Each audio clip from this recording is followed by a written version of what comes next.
जय हिंद साथियों, आपका स्वागत है युवा शक्ति टीम यूट्यूब चैनल पर। और आज हमारे साथ जुड़े हुए हैं आलोक मिश्रा जी।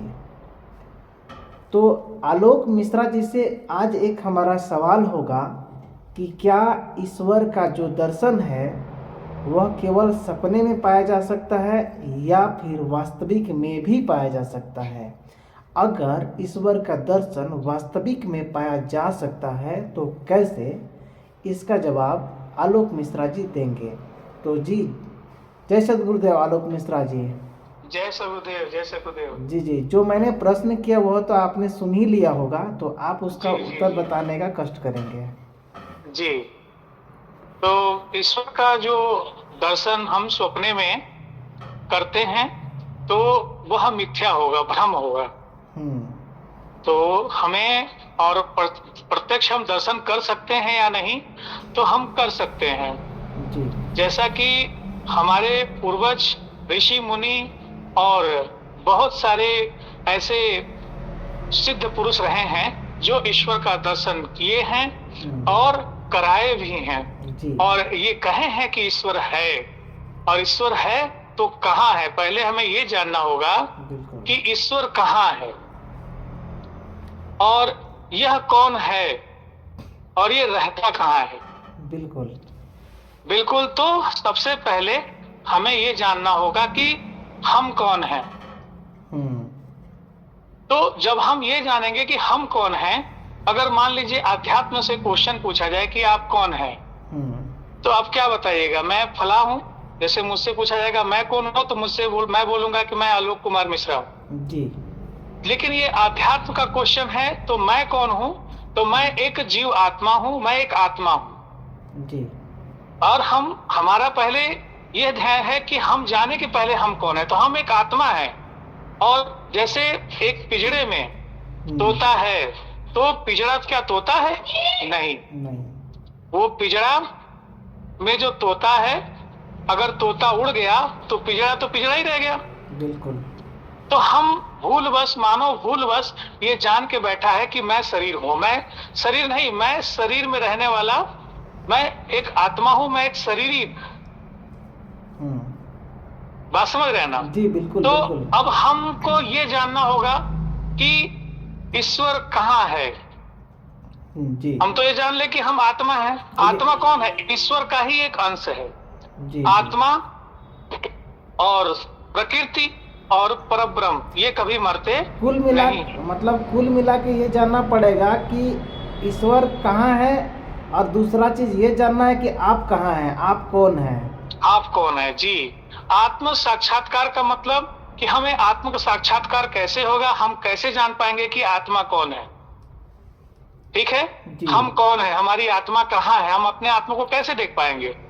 तो इसका मैं अभी थोड़ी देर बाद इसका मैं पूरा वर्णन करूंगा। जी लेकिन एक दोहे से मैं इस सभी को मैं बता दूंगा कि ईश्वर कहाँ है। जी जिस तरह से एक बहुत सिद्ध पुरुष ने कहा हुआ था कि कस्तूरी कुंडल बसे, मृग ढूंढे बनमाए, जी ऐसे घट घट राम है, दुनिया देखत नाय, दुनिया देखत नाय। जी तो परमात्मा सभी जीव आत्मा के घट में आत्मा के रूप में निवास करते हैं, जीव आत्मा के रूप में निवास करते हैं।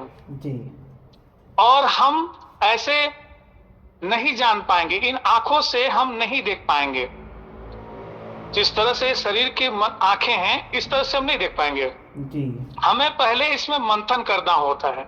जिस तरह से आप मान लीजिए मेहंदी के पत्ते हरे हैं, लेकिन उसमें लालिमा है। जी उसी तरह से दूध में मक्खन है, लेकिन दूध में मक्खन दिखता नहीं है। जी इसके लिए हमें क्या करना होगा? हमें इसके लिए मंथन करना होगा। जी दूध से दही बना, हम्म और दही से फिर फेंटा गया तो मक्खन निकला, और उसी मक्खन से घी भी निकला। जी तो बिल्कुल। कहने का मतलब घी पाने के लिए हमें कितना प्रोसेस करना पड़ा। जी जी, आप कुछ पूछ रहे थे? नहीं नहीं, ठीक ठीक बता रहे हैं। तो उसमें तो ईश्वर दर्शन करने का भी कोई प्रोसेस होगा ना। हाँ, ईश्वर दर्शन कि करने का प्रोसेस है कि हमें पहले सदगुरु खोज करके सदगुरु शरणागत होना है। जी बिना गुरु के ज्ञान नहीं होता। जी अगर हम डायरेक्ट हम ईश्वर को पूजते हैं तो हमारा ईश्वर को पूजना व्यर्थ जाएगा। समझ रहे हैं ना? जी जिस जी तरह से बिना गुरु के ज्ञान नहीं होता, जिस तरह से हम सोचते हैं कि हम YouTube से पढ़ करके हमें ज्ञान हो जाएगा, तो बहुत ज्यादा ज्ञान नहीं होगा, और वो ज्ञान भी होगा तो अधूरा होगा। जी जी क्योंकि YouTube से हम पूछ नहीं सकते उससे, वो तो अपना करके डाल दिए, लेकिन हम पूरा तरह नॉलेज नहीं ले पाएंगे। समझ रहे हैं ना? हम जान जाएंगे कि हाँ ये चीज ऐसे है, लेकिन पूर्णतः जानने के लिए गुरु उसी YouTube जो चैनल बना रहा है उससे हम पूछेंगे कि भैया हमको बताइए, तो वो पूरा क्लियर बताएगा, तब आप जान पाएंगे। जी उसी तरह से भेदी ही भेद खोलता है। जी जी बिल्कुल। पहले हमारे शरीर में जो जो चीज है, आत्मा है, पहले हम उसे जान जाए। उसको जानने के लिए, आत्म साक्षात करने के लिए हमें 4 प्रकरण से गुजरना पड़ेगा। जी मैंने उसमें 4 को मैंने डिवाइड किया है। पहला प्रकरण है कि सदगुरु का खोज। जी जब तक हम सदगुरु को नहीं खोजेंगे तब तक हमें ईश्वरत्व की प्राप्ति नहीं हो पाएगी। जी दूसरा है कि हमें ध्यान और आत्म साक्षात्कार, ध्यान से हमारी गहरी शांति और अपने भीतर आत्मा को जानने का ये साक्षात्कार होगा, आत्म साक्षात्कार होगा। जी और तीसरी है प्रार्थना और भक्ति। जी जब हम आत्म साक्षात्कार करेंगे तो हमारे अंदर रोज हम सदगुरु के चरण में या गुरु के चरण में हम प्रार्थना करेंगे और भक्ति करेंगे। ईश्वर को बार बार हम उसको मानेंगे, सुमिरन करेंगे, तो उससे हमारा जुड़ाव होगा। ईश्वर की प्रार्थना से हमारे अंदर भक्ति, वैराग्य और प्रेम उत्पन्न होगा और इच्छा शक्ति हमारी बढ़ेगी ईश्वर को जानने के लिए। जी और तीसरा है योग और प्राणायाम। जी योग और प्राणायाम से हमारे भीतर मन में शांति मिलेगी और आत्मा में बल मिलेगा। जी और यह सब सदगुरु के देख रेख में ही होगा। जी सदगुरु ही बताएंगे कि कब आपको क्या मिलने वाला है, कब आपको क्या अनुभव हो रहा है। जैसे सदगुरु के ज्ञान में एक उसमें 5 पीढ़ी बनाई गई है। जैसे हम जब पढ़ते हैं गीता में, जी तो गीता में 5 उपदेश दिया गया है। जी और 5 उपदेश में हर एक क्रिया में 3 जो है हमारे जो उपदेश होते हैं वो प्रकृति के होते हैं। बिल्कुल। हम प्रथम कोट, द्वितीय कोट, तृतीय कोट, चतुर्थ कोट और पंचम कोट, ये 5 कोट बनाई गई है, जिसमें 3 कोट जो है प्रकृति मंडल की है जी जिसमें व्यक्ति पहले कोटि में यह ध्यान करता है कि मन को बस में करना, जी अपने आप को समझना। जी दूसरे कोटि में वो ओम का नाद और ओम का ध्यान करता है, तो ओम का नाद सुनता, ओम का ध्वनि सुनता है और ओम ही उसके अंदर चलता रहता है। जिस तरह से हमने बताया, अभी एग्जाम्पल दिया आपको कि जब हम मथते हैं दही को तब जाकर के मक्खन निकलता, उसी तरह से मंथन करना पड़ता है। रोज हमारा मन भागेगा, लेकिन बार बार पकड़ के लाना पड़ेगा, फिर भागेगा, फिर पकड़ के लाना पड़ेगा। इस तरह से हम ओम का नाद सुनेंगे। हमारे तीसरी कोटि में हम अपने आप को उस अवस्था में जाएंगे, हम अनहद नाद सुनते हैं जी कई प्रकार की ध्वनि, बांसुरी का ध्वनि, सिंह का गर्जना और बहुत सारे आग की लपटें, ये सब उस अंतर आल पे आपको दिखाई पड़ते हैं। जी और चतुर्थ भूमि में हमारा ऊर्ध्वागति होता है। जिस तरह से एक कुआं होता है सांसारिक, जो हम नीचे से पानी निकालते हैं, जी बिल्कुल। लेकिन अध्यात्म में उसका कुआं उल्टा है। हम नीचे से नहीं, हम ऊपर से जो अमृत रस है उसको पाते हैं। और ये जब हम उस साधना में जब जाते हैं, चौथी कोटि का जब गहन अध्ययन करते हैं, तो हमारा जो वीर्य है, जो वीर्य हम बाहर बच्चा उत्पन्न करने में जो हम निकाल देते हैं, वह वीर्य ऊर्ध्वगामी होता है। हमारे रीढ़ के हड्डियों से निकल करके वो सीधे हमारे ब्रेन को जाता है। और वहां से वो अमृत रस निकल करके हमारे अंदर बहुत परम शांति उत्पन्न करता है। और वो उस ध्यान और साधना से हम कई कई घंटों तक बैठ जाते हैं, हमें उसका भान नहीं होता, संसार के उसमें ध्यान नहीं रहता, हमारा ऊर्ध्वगति हो जाता है, संसार में रहते हुए भी संसार में न रहना जी। और पांचवी कोटि तो सार शब्द का है। जब वो ज्ञान हो जाता है, ध्यान जब बहुत पूर्ण हो जाता है, तो वह व्यक्ति सीधे सिद्ध पुरुष बन जाता है। जिस तरह से स्वामी विवेकानंद जी थे, जिस तरह से सदगुरु सदा फलदेव महाराज जी थे, जिस तरह से स्वामी क्या बोलते हैं, स्वामी विवेकानंद थे, और उसके बाद में भी हमारे सामने बहुत महाबुद्ध हुए, ठीक है ना। ऐसे कर करके बहुत सारे संत हुए, या बहुत सारे महात्मा हुए, बहुत सारे ऋषि मुनि हुए। उन लोगों को जब इसका भान हुआ, तो वह संसार के लोगों को जगाने के लिए तरह तरह से घूमने लगे जी। क्योंकि संसार में सिर्फ दो ही तरह से लोग पाना चाहते हैं ईश्वर को, और साथ में परिवार में भी लगे पड़े हैं। तो सबसे बड़ा हमारा मानव के कल्याण के लिए सबसे बड़ा उपदेश है कि वह अपने परिवार में रहते हुए भी ईश्वर को पा सकते हैं, अपने घर में बैठ करके भी साधना से ईश्वर को पा सकते हैं।